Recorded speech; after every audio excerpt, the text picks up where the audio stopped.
Baik, nah sekarang ini yang terakhir ya, waktunya sudah mau habis. Penghalang untuk berpikir kritis. Apa saja sih yang menghalangi kita untuk berpikir dengan jelas, dengan benar, dengan argumentatif? Yang pertama, penghalang berpikir itu adalah egosentrisme. Egosentrisme itu thinking self as center of attention atau self-centered thinking. Jadi egosentrisme itu keakuan. Pokoknya kebenaran itu ya aku.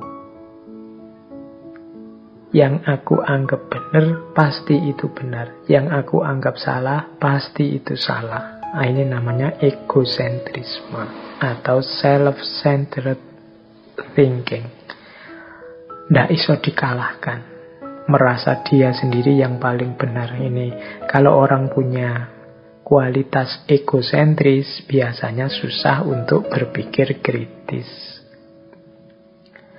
Yang kedua, penghalangnya lagi adalah sosiosentrisme. Ini mungkin lanjutannya egosentrisme. Kalau tadi kan menganggap dirinya sendiri sebagai pusatnya kebenaran, kalau ini sosiosentrisme ini menganggap kelompoknya sendiri sebagai yang lebih superior, sebagai yang lebih benar. Nah, ini namanya sosiosentrisme. Ya sama-sama berlawanan dengan prinsip berpikir yang kritis. Jadi kalau tadi dirinya sendiri sebagai pusat kebenaran, kalau ini kelompoknya, lembaganya, organisasinya sebagai yang superior pasti benar. Ini jadi penghalang untuk kita berpikir kritis.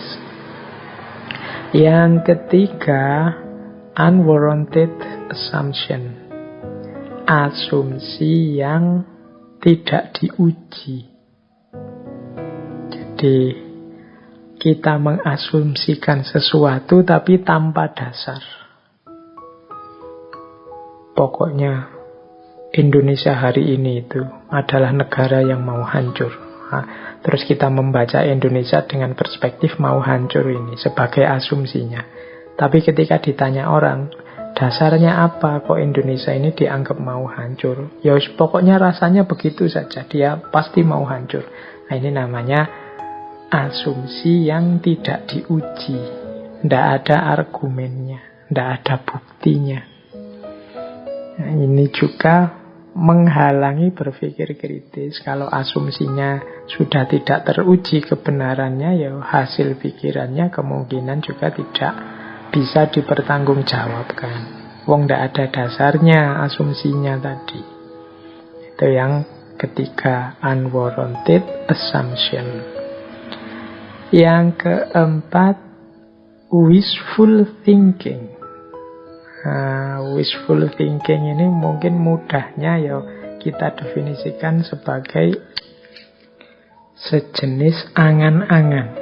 Jadi bukan hasil pemikiran yang serius, angan-angan tentang sesuatu yang tanpa dasar, tapi kita percaya bahwa ini benar. Atau kalau di situ saya tulis, believing something is true because one wishes it to be true. Hanya karena aku ingin ini yang benar, maka inilah pasti yang benar. Itu namanya wishful thinking. Itu. Dalam bentuk kasar itu mungkin seperti sakarepe dhewe. Pokoknya ini harus benar. Pokoknya ini yang benar. Ini wishful thinking. Padahal itu tidak ada dasarnya. Hanya karena aku percaya bahwa ini yang benar, terus kita ingin inilah yang pasti benar. Itu namanya wishful thinking. Kadang diterjemahkan ya angan-angan, khayalan. Ini juga menghalangi cara berpikir kritis.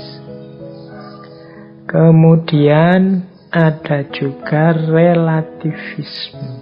Relativisme itu pandangan serba relatif. Jadi kalau ada apa-apa, misalnya orang menyatakan kebenaran, apapun dia akan menanggapi, alah itu kan hanya pendapat, alah itu kan hanya pandangan. Jadi tidak akan sampai pada titik kebenaran.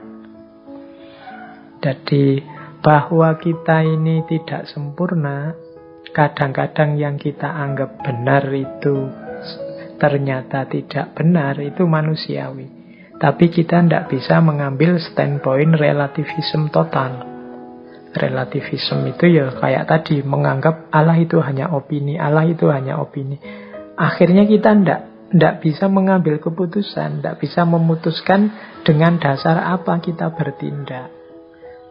Padahal kita hidup ini butuh kepastian-kepastian kebenaran tertentu.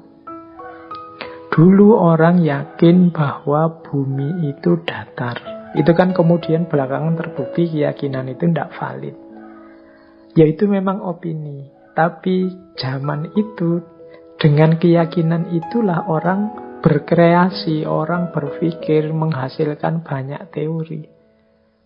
Jadi meskipun ternyata sandarannya tidak valid, tapi dia sudah punya sandaran untuk bertindak, untuk berpikir. Kalau relativisme ini, khawatirnya ya kita akhirnya tidak berpikir apa-apa, tidak memutuskan apa-apa, tidak punya pijakan apapun untuk hidup. Semuanya dipandang tidak mesti. Kalau ada apa-apa, itu hanya pendapat saja, itu pandanganmu. Nah, akhirnya kita tidak punya pegangan. Hidup tidak bisa kita dengan dasar tidak ada pegangan sama sekali. Oke, ini hambatan-hambatan yang mungkin menghalangi kita untuk berpikir secara kritis. Jadi ada yang muncul dari egosentrisme, ada yang muncul dari sosiosentrisme, ada yang muncul dari asumsi-asumsi yang belum teruji, ada yang muncul dari wishful thinking, angan-angan tentang sesuatu yang kita pastikan kebenarannya, dan yang terakhir muncul dari relativism, menganggap semuanya serba relatif sehingga akhirnya kita malah bingung sendiri, tidak punya pijakan untuk hidup dan bertindak. Baik, teman-teman, saya kira itu ya malam hari ini. Saya tadi bilang ini sebenarnya hanya pinggir-pinggirnya saja, kerangka-kerangkanya saja dari berpikir kritis.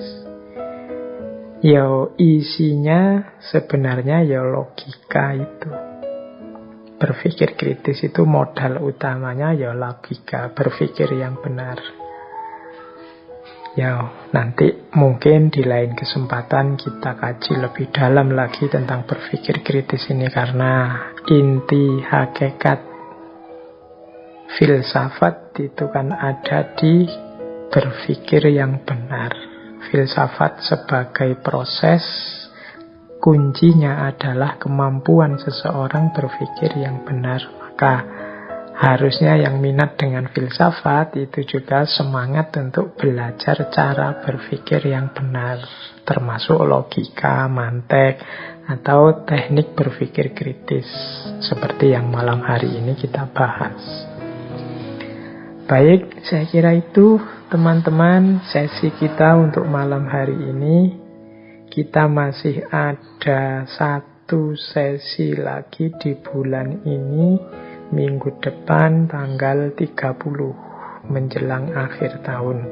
Kebetulan tema yang akan kita angkat tema tentang muhasabah atau introspeksi diri. Ini juga sejenis berpikir, tapi berpikir ke dalam.